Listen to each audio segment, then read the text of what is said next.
Hello everyone, Juicebags here. Got some highlights of Z8 and I's Caldera Endless Mode run in Orcs Must Die 2. Unfortunately, this match ended in a crash to desktop, but we were able to put up a nice score on it. Weren't quite able to get the 100 million mark like Wyatt and Cheetah's crash to desktop ended up for them, but we did put up a respectable score. Using basically the same setup as my most recent Caldera Endless run. However, Wyatton had the wonderful idea of adding those shock zappers, as you see right there, in place of the Jar of Ghosts. So it allows you to get a little bit more consistent X13 combos solo. And then of course we're shooting for the 15s and 16s on co-op with the smash combo in the mix. Starting off a few waves in here. The first few waves we didn't have our whole kill box set up, so we basically just spent the first few waves farming up some coin. Wave 1 for certain anyway. We were able to get some nice little 7s, 8s, 9s in the mix there. But the real combos don't begin until you get your whole kill box set up. Also makes things a lot easier to manage the flow. Now, being on co-op and having the tar in the mix there is just a wonderful added benefit. Anytime you do co-op, of course, it's very important that you get the best of both worlds from the sorceress with the acid sprayer and the war mage with the tar. It was a little bit premature to put that zapper in there, but we were still able to get the heavy orcs through the mix. The light ones got burnt up a little prematurely, but this was our first attempt on co-op together on this map. Alright, so moving right along here. Wave 7, of course, is your first sapper wave. So as you see, we got that dummy barricade and a grinder set up over there to catch all those sappers as they run in. Pretty easy to kill them on this wave, depending on which corner you set your kill box up. That first wave is going to be, the first sapper wave at least, wave 7 is going to be right there, very easy to pluck them off. But we went on and put the sapper defense in anyway, just to make sure we have it. See, we got a few filters set up there, a couple of grinders there, a couple of more right in front of that other entrance. And when you get into the later waves, you have some serious barricade smashing issues.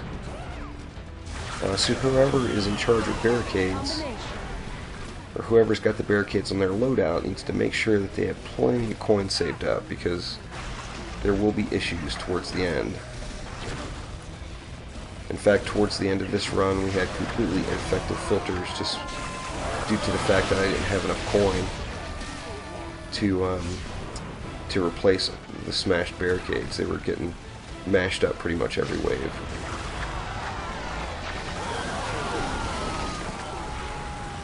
This is a good wave for us here. Lots of heavies. The heavy orc warriors, of course, they'll get all the way through the mix. Little grinder damage there.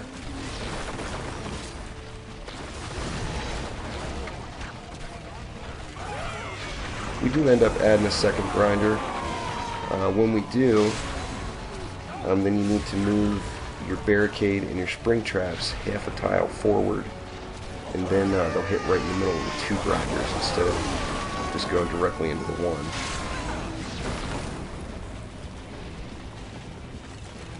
This is, as anyone who has followed my Orcs Must Die 2 videos since the beginning knows, that this has pretty much always been my favorite Endless Mode map. And with the newer strategies, with the physic traps in the mix, it just amplifies that even more. Absolutely love the Caldera. I remember being so excited on this map a couple of days after release when I was able to break 1 million and thought I was really hot shit. Now you can do that in a wave. Anyway, Caldera is good stuff. So moving right along again.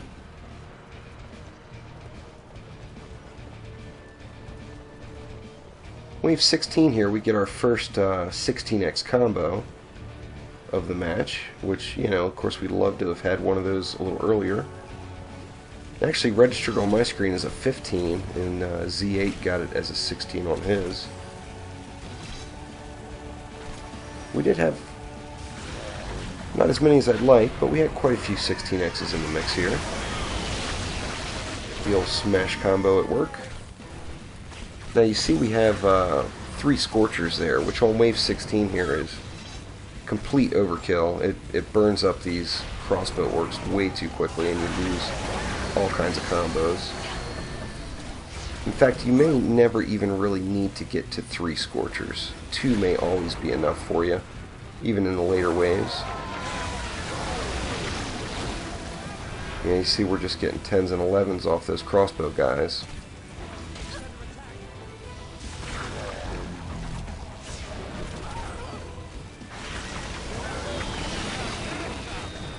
And that was our first 16x right there, I believe. See, it said 15 on my screen. And you see Z8's typing it to me. He caught 16 on his. So we'll take it. A lot of times, depending on which traps you have, you won't see all the combo points. But as long as it registers on you or your partner's screen, you're going to get credit for it. And you're going to get the, you know, the score that comes along with it. Of course, everyone's heard me do the math before. A 13x combo is just over 200,000, which means a 14x combo is just over 400,000. A 15x, just over 800,000. So that one 16x combo is 1.6 million points. So it's pretty huge throwing those in the mix. See, we got lots of crossbow guys here, so we got quite a bit of overkill. Wave 16 is a heavy ranged wave. There's an abundance of crossbow guys, and then you also have mages in the mix. Now we have, you saw my death there. That was my first death of the round. That was from a mage shooting me in the back that I didn't even realize was back there. One of the mages that were patting their way around the little loop there decided to take a couple pot shots at me. Yeah, see, nothing but 10s and 11s, so 16 is definitely premature to add that many Scorchers in the mix. But we just went with it. We didn't, of course, the best thing to do for scoring is going to be to sell those, keep the 1-up, sell the others every wave depending on what mobs are coming. If you've got all crossbow orcs or all light orc warriors, you definitely don't want to have that much power there. You're going to have some serious overkill.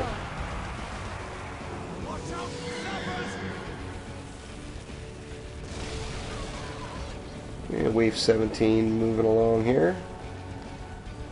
I think we have some gnolls coming this wave.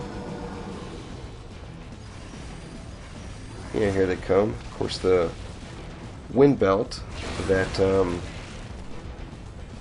picked up enemies explode when thrown makes dealing with gnolls pretty much easy mode.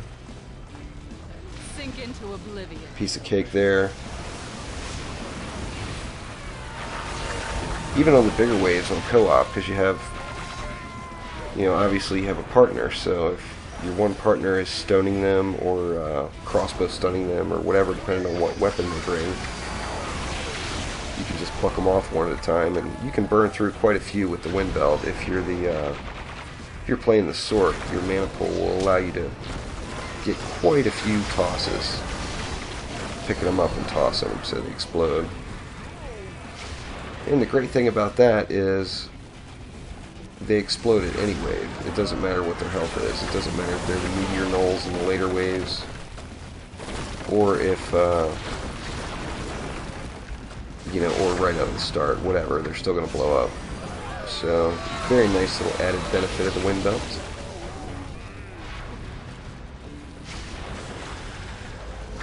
This has been one of my favorite maps, of course, as I've already mentioned. But Wyanton has really done the fine-tuning on this map. I'd love to do a co-op run with him on this sometime. That would be a lot of fun.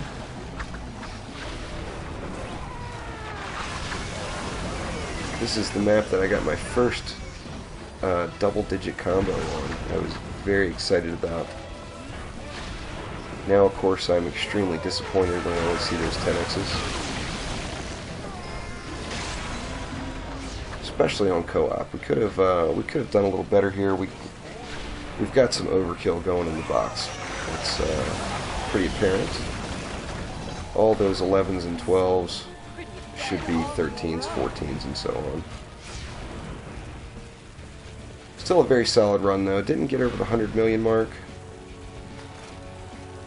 But definitely my best Caldera run by far. Done this one with several different partners. My first co-op run here was with Tipsy, and we went all the way to like wave 75 or something ridiculous and only got 4 million points. But we were stoked about it. So, moving right along once again.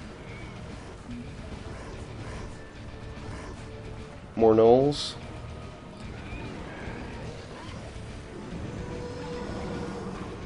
Those damn gnolls.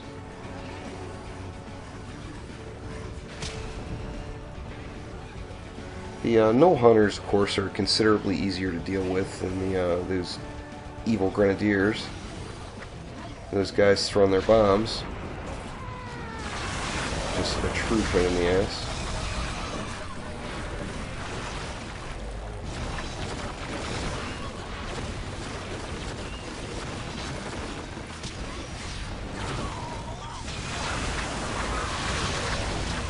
But when you go to that 2 grinder setup like that, you know, this was like a trial run for us, so I wasn't really overly concerned with the overkill, and neither was Z8. We just wanted to make sure we had enough power there. But when you do switch it over to a 2 grinder setup, do not put 3 Scorchers down there. Not at all until maybe if you get into, I don't know, the wave 40 plus. You might have a call for it then. It does take a little load off the grinders, but it does you no good if everything's dying before it gets to them. So learn that valuable lesson from Z89. That was a nice little push. That would have been an awesome push for solo. Co-op, of course, we like to see a little more.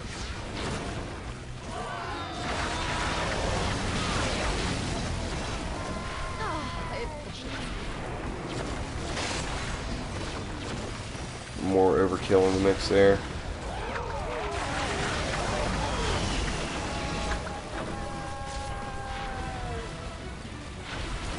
And now you see the barricade smashing begins. There's a little barricade smasher there. I just try to get those guys wind belted away as quickly as possible.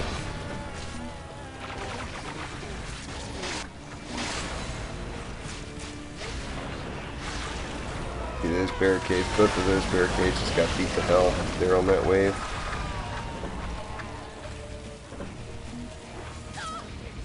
But it's alright. It's gonna happen. Like I said, make sure your team member that has the barricades on their loadout also has plenty of coins saved up. There's several barricades that get smashed on this one, not just that one. Now, I haven't really had a whole lot of a problem with the barricade smashers down below around the rift. I know a lot of people have. I've had a lot of barricade smashing issues up top, but not so much down below there.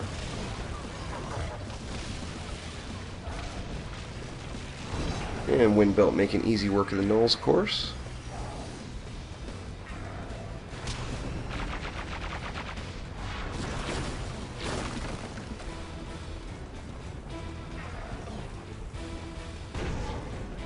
One of the benefits of that explodes when thrown is, besides the obvious of, you know, blowing up a gnoll that could be smashing your face in, is that it makes dealing with the gnolls very quick, so you can get back to managing your kill box. A nice little combo there. Now, a lot of these 14s you're seeing are actually 15s on Z8 screen. That's how we managed to get our score so high. He had the grinder, of course, in his loadout. There's a nice little 16 there.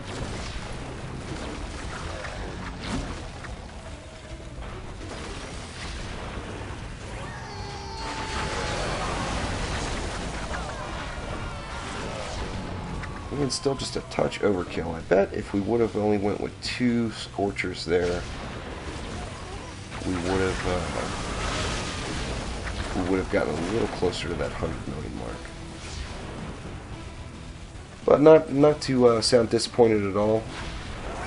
This was a very solid run for us. We've only done a couple of runs together at all in any game, although we do intend to play a couple others. This was our second or third, I think, run that we've done together. A little better there, 13 and 14.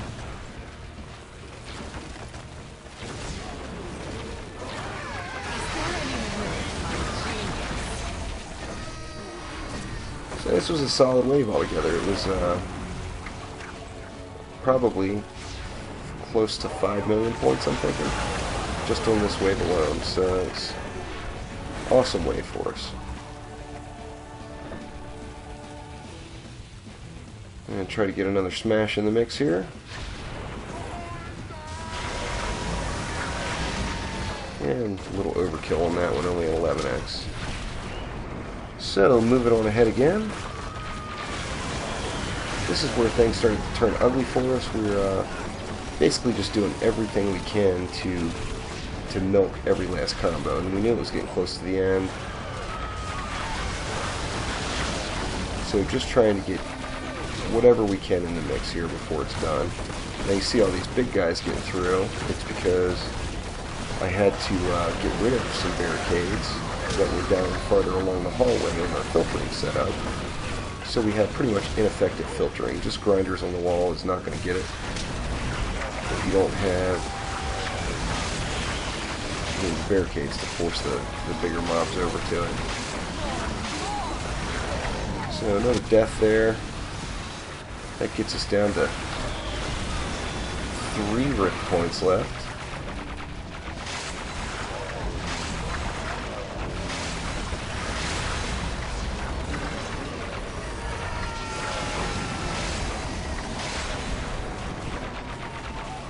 And as I mentioned, just trying to salvage everything we can. Once you get to that 3 rip point stage, you know, 1 death, and it's over. So just do whatever you can. Even if you can only get 10x's or whatever, just pad that score up just a little bit more. Because you know that this is the last stretch.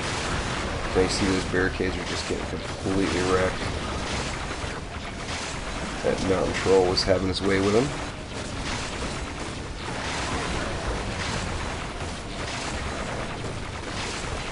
I did try a spike wall to push trap over to the same spring sprayer grinder setup on this one,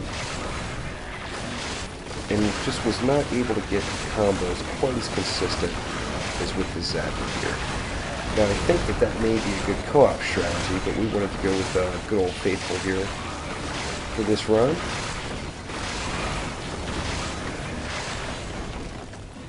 Yeah, you see the barricades are just annihilated.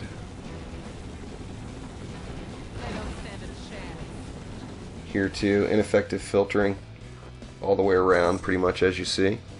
Just not enough coin to get those barricades up.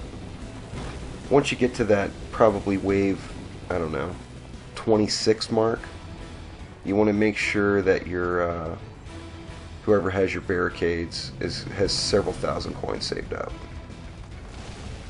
And then this is the end for us here. Once again, just trying to get whatever we can in. We managed to get a couple more 13x's in the mix.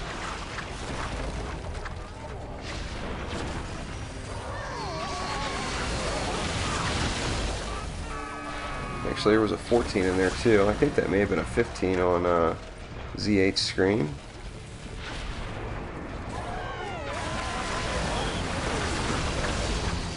And still getting some decent combos in before it's over. That Orc's a little bit too low health to bother with the smash, but knowing that it's over for us pretty much, I wanted to just try to get whatever we could in.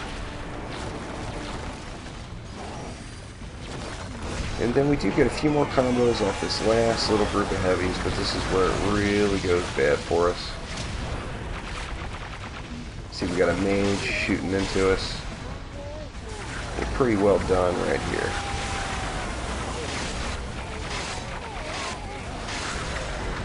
Got a troll up in there, overrunning it. Basically everything's having its way, just able to come right on through since we don't have any effective filtering in place.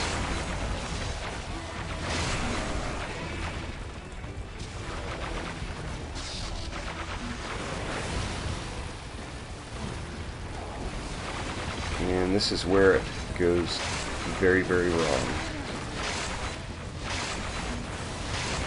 See, my health is really low. I'm trying to get some back with the rift, but I am about to die, which is going to lead to our last 3 rift points and crash to desktop. And there it goes. Now, luckily, we did get some screenshots in from old Z8. This is what he saw. And he was able to screenshot the stat screen. So we at least got that. Give you a little overview of what we were able to do. So thanks for watching. Please click that like button and subscribe to the channel. Thanks again.